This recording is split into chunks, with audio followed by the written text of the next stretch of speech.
Yo, it's your boy Cardiac WCC, man. Back in there bit with another reaction video, man. How y'all been? Hope you been well, taking care of yourself, loving yourself, staying out the way, becoming your best self, doing all the things you need to do. Keep on going no matter what. Eat healthy, study, observe the world, my nigga. Just take it in. We are the observers, man.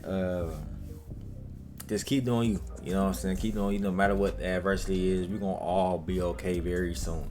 You feel me? Hopefully, as long as everybody go up in consciousness, the better we can get this shit on rocking. So keep finding ways to break this bum ass matrix system and this 3D reality. All right, you know what I'm saying? Keep doing you. Keep loving yourself. Keep putting out positive energy because you will see, you will receive it. All right. I love y'all. Today we got. Also subscribe. I'm trying to hit 1K. Like what we doing? You know what I'm saying? Shout out to y'all, but subscribe. You know, we dropping bangers every day. Today we got Antonio Talks. Teen goes missing after boat trip of friends. This is, oh my god, bro. This been everywhere. Unfortunately, I recently also just seen that they did find a body and it was him as well. It's just ridiculous how this shit keeps happening, and then you got people arguing, talking about some. He's even white people saying don't even hang with him. You know what I'm saying? And then you got people saying you don't need to tell us this, but this shit keeps happening with these specific type of people. When our people hang with them. You know what I'm saying? He was in Mississippi on the boat. I wouldn't even, nigga, Mississippi with straight white people on the boat. I wouldn't have did that shit to begin with. No cap. I'm sorry. You feel me? Like, it's just, we have to teach our kids, like, we are not accepted everywhere. Like, or even I can't fucking talk. But we are not accepted everywhere. You feel me? Like, and that's just an unfortunate truth. And we have to be realistic about some situations, man. Like, it's fucking sad, but it's the reality. You cannot hang with, you feel me, these people that be having secret intentions and motives behind your back. But without further ado, let's get to this video, man. Hopefully my audio working. But let's get it. About a tragic situation involving a missing 18-year-old boy by the name of Nolan. On July 4th, while at a outing with his friends, later that night, and these niggas drinking, like, is this not beer? Like, these niggas, what the fuck, why are they drinking beer? Everybody returned home but him. Sadly, about an hour ago, we got news that his body was found and he is deceased. Now, I pretty much want to just dive into this case from what little knowledge that we do know already, and also give my opinion on it, because this is it's a conversation that must be had with a lot of my black parents. As you can see from the photos, Nolan was the only black person in this group, and this is a coincidence that we see time and time again. There was a story with the young lady who went to a sleepover with her all-white friends and ended up dead. There was another situation with a similar to this where a young man was on a boat and he ended up dead, the only one. I'm going to talk about these stories later, but it just reinforces my thing of, like, stop being the only black friend. There is nothing wrong with having white friends, but as we keep seeing time and time again, when you're the only black friend, there are no other. When you're the only black friend, they're going to use you, like, literally as, like, this might sound crazy, but, like, you might, like, cattle, nigga. They're not going to treat you the same. They're not. You feel me? They're going to treat you completely different. You're the butt of the joke all the time. You know what I'm saying? No, man. The black people in that friend group, things don't look too well. Now, I want to go in chronological order with this case. So with that being said, we got to start off with his mother and the post that she had made on Facebook announcing all of this. Now, this is his mother, and I believe that she is Filipino and half black. I'm not really sure. And I believe that this is his father. Now, Nolan comes from a great two-parent household. I believe they make great money. And this is something that we do see within the black community, where a lot of parents feel like raising their black children in these all-white spaces will do them good, when the whole time it actually does the opposite. A lot of these kids deal with racism, bullying, and microaggressions, right? Facts. It doesn't get them prepared for the real world. You feel me? It doesn't, because they don't know how it truly is for both sides for it to be. That's why they got to be in a public school where it's like kind of both. But I feel like still majority black school would be the best option, because, like, come on now, makes no more sense.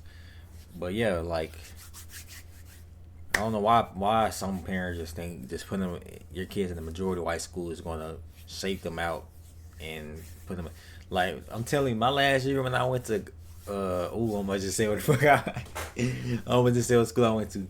But my last school, bro, it was majority white, no cap. My nigga, the last year I went to school, 12th grade, nigga, it was majority white. Boy, I was in that bitch uncomfortable as shit. No cap. After being 3 years at a high school full of, you feel me, my people, boy, I wasn't talking to nobody in that hole. No cap. I always had a mask on. You feel me? All that type of shit. I wasn't talking to anybody. Literally, it was no. I didn't gain anything. It was a few black people, but for the most part, I didn't talk to anybody in there. Literally, I was quiet. Goddamn, every day. You know what I'm saying? But yeah, it's just like, I mean, shit. The only reason I fought because you was near all the restaurants, and it was near my damn house. My house was like 9 minutes away from the house, so it was a calm little drive. You know what I'm saying? And I could have went to my other high school, but I just fought with the drive more. You feel me? But yeah, it was just like. But at the end of the day, it was just it was alright. You know what I'm saying? But at the end of the day, I feel like you should literally go to a school that is more fit for you. I understand you can say like this, blah blah, education wise, but at the end of the day, is your child going to be comfortable going to that school? Yes or no? Are they going to feel safe? Are they going to, you feel me, feel accepted? You know what I'm saying? That's what y'all need to be asking y'all kids. Cause some kids just tolerating this shit just because you putting them in that type of school. Some kids genuinely don't want to be there. You know. And they end up having this low self-esteem. They end up hating themselves. And I love using the analogy of Carlton in The Prince of Bel-Air, the reboot. There was a scene where Will walks into the locker room and Carlton's in there dancing around with his white friends and they saying the N-word. And Will busting there like, hold on, what the fuck you got going on, bro? Why are you letting them say the N-word? And Carlton is like, hey, man, it's not that big of a deal. You know what I'm saying? And then Will is like, no, they need to cut that shit out. And as a viewer watching that, a lot of people might have automatically just got onto Carlton and say, oh, yeah, he's a raccoon. He's this, he's that. But I look at it in the perspective of him, man. Like, think about it. He probably went to that school. His first day there, they was being racist, doing all these type of things to him, and he kept on fighting back. By the end of that year, he pretty much got tired of fighting. I mean, I can't fight y'all every day. I'm just going to have to get used to it. So that tends to end up happening with these black kids in these all-white environments. They end up becoming docile. They have to end up just taking this stuff. Yeah, docile and desensitized to it. All for the better education. Please be on the lookout for Nolan. Last seen was West Tip, north side of Horn Island today around 3 p.m. July 4th, wearing blue shorts and sunglasses. It's unclear if he made it back on land. Please message me if you have seen him or information about his whereabouts or after 4 p.m. So he was missing since July 4th around 3 p.m. Nobody's seen him since then. Nolan has not been found. His father and I have his cell phone, so friends who are seeing his location, it's because we have it. Katie has contacted me. We are currently at Horn Island. We are looking for any information other than what we already know. Please DM if you have any additional information. So they had his phone. From what I heard, I believe his friends, Nolan gave his friends his phone before the story is very weird. Then she ended up posting some pictures. And as you see Nolan right here, this is him on the left, this is him right here in the middle. Once again, this is him in the middle with all of his white friends, and they are drinking beer. Alcohol was involved. One of the top comments, this is interesting. My dad wouldn't let me go on a cabin trip with coworkers when I was a teen because I was the only black person. He might have saved my life with that. I didn't even read the story, but when I saw the picture, I knew the end. This reminds me of this story. Those boys who know what happened, speak up. And this is the event that I just talked about. It reminded me of this right away. First thing I'm going to say is I would never leave without the full head count of my friends. That is rule number 1. We don't get off no damn island. We don't get onto no boat. We don't do nothing until we have every last person that we came with all in one place. You mean to tell me that no one took account for Nolan Xavier Wells before y'all got back on that boat to go back to the main island? Something's not adding up. 18-year-old Nolan Xavier Wells was last seen on July 4th with his friends on Horn Island outside of Jackson, Mississippi. He was last seen in blue shorts, sunglasses, and that's it. Nolan's parents are looking for him nonstop. They just want to find their son. Now, the U.S. Coast Guard and the Cajun Navy are looking for Nolan. The Cajun Navy commander said that he was last seen with a team before he disappeared. They found his phone, but they did not find him. And if this is his friend group, I'm not gonna lie, I don't have that much faith in finding this boy alive. Because like I said before, there's no way in hell I would hop on a boat to go home and not all of my friends are accounted for. Y'all didn't give a fuck about him whatsoever. And there's somebody out there that was part of that friend group that knows what the fuck happened.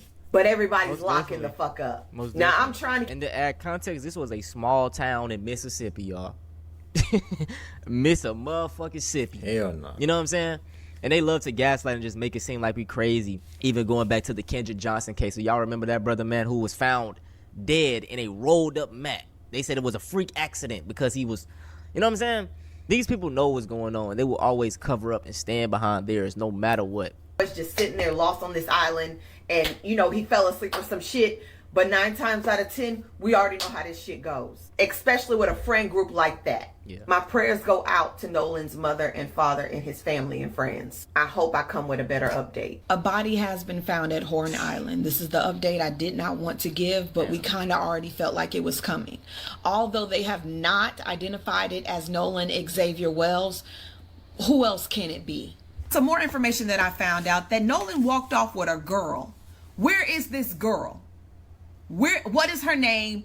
What has she said? Second, it's kind of funny how Nolan left his phone. No teenager leaves their phone. No teenager, because they like to document everything. So how was his phone left? Second, this woman said that a girl put a message talking about these boys in this picture are no good. They needed to be investigated. She goes to school with them, or she went to school with them. Another girl that was at Horn Island said these boys were partying in the pool at 7 o'clock. Nolan went missing at Wow. 3. You mean to tell me you didn't know there was a black speck missing out the group? Nobody was searching for him at 7 o'clock. Yeah, shit's not adding up. No, my mom always had a rule. If ain't no black folks going, you ain't going either. Because we can never trust them to look out for us. I'm not blaming anybody for this shit, but things are not looking right. Once again, my prayers go out to the family and the friends of Nolan Xavier Wells. I'm waiting on the identification. And sadly, y'all, that body was him. His mother made a Facebook post. She said, I want to thank our family, friends, community, United Cajun Navy, local law enforcement, everyone involved for all the love, support, and resources over the last few days. His father, our family, friends, and I are absolutely devastated. My heart's broken for my sweet son who was always willing to cheer and uplift others. Nolan was a special soul. God took his time creating our son. And I ask that you please give me and my family time to grieve. Now, y'all, let's talk about the case of Tamala Horford in this photo right here where she was with all of her white friends during a sleepover. It says 40-year-old Tamala Horford left her husband and 5 sons after cooking them dinner to attend a friend's birthday party. And this is her family, man. Lovely, beautiful black family. Her friend Janine Myers had invited a group of moms who met at a football league to spend the night at hers so they could have a drink. Tamala arrived at 8:30 p.m. on November 3rd, 2018, with a bottle of tequila and an overnight bag. There were 12 people altogether, 9 women and 3 husbands. It was originally meant to be a girls' night, but some of the husbands stuck around. Only 8 of the guests were planning to stay over. The group of women drank, socialized, and watched football upstairs, while the men watched football in the basement. After the football, the group drank and played Cards Against Humanity. Tamala looked happy in the pictures and the videos that were taken by the group. Tamala was drinking tequila. She was the only smoker and would go out to regularly smoke alone. She also smoked weed that night, but Janine asked her not to. She also teased during the conversation, calling her the female Bob Marley. The guests who weren't staying began to leave at 11:30. The others slowly went to bed over the next couple of hours. According to interviews, Tamala was the last one to go to bed. She was last seen by one of the women who was picked up by her husband. Tamala said she was going to have a cigarette and to go to bed. That was at 1:47 a.m. Over the next 10 minutes, the home security registered the back door opening and closing and then opening again one last time at 1:57 a.m. In the morning, Tamala was found laying down in the garden. The group called the police and she was pronounced dead at the scene. Janae had been the one to call 911 and she had said on the phone that she thinks Tamala may have fallen off the 2nd-story balcony while drunk. Police also worked that theory. A medical examiner found that Tamala's blood alcohol contents was 3 times the legal limit. She also tested positive for THC. An unlit cigarette and lighter was found on the balcony supporting the theory, but it was never tested for other people's fingerprints. They concluded she lost her balance because she was drunk and fell over.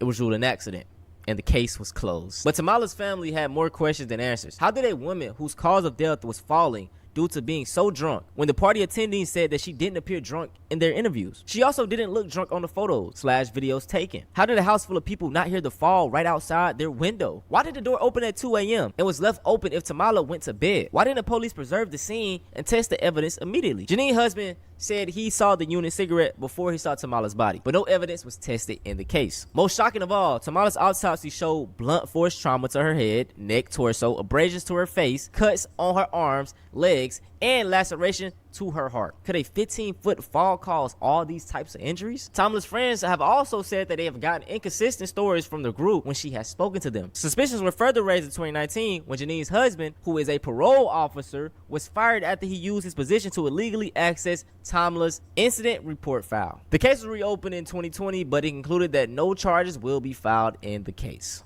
And this is a video from that night. Birthday to you. Happy birthday to you. Happy birthday, dear Sean. Happy birthday to you.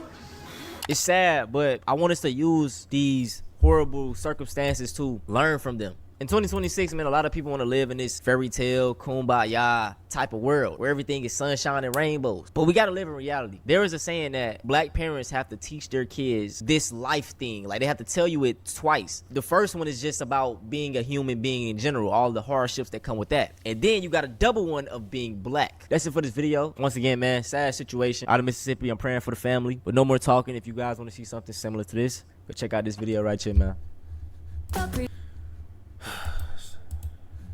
Shout out Antonio, man. Same shit, different day. Like, can't be surprised by this shit, man. Black parents, we need to stop letting our children hang around these white folks that do not.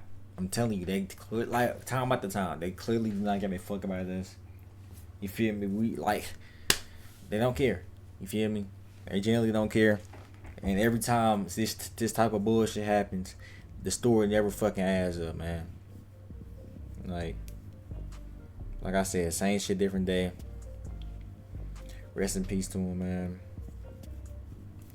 It's just sad that we just gotta keep on going through this type of cycle. Like, it's just I'm telling you, some shit will just never change, and you just gotta.